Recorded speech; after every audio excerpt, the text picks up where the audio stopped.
mu linnya lya Patri n'erya Mwana n'erya Mwoyo Omutuukirivu. Amiina.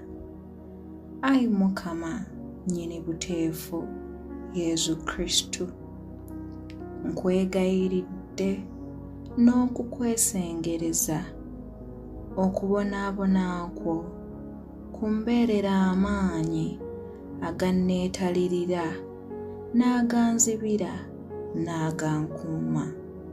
Ebiwundu byo bimbeerere ng'ekyokulya kye nzikuta n'ekyokunywa ekindoga ennyonta bimponye. Okumansibwa kw'omusaayi gwo kunsiimuuleko ebyonoono byange byonna.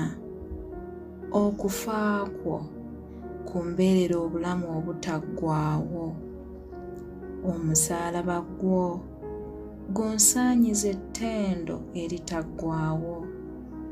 Ebyo byonna bimbeerere omukkuto n'ekijaguzo n'obukakafu n'obuwoomerevu eby'omwoyo gwange.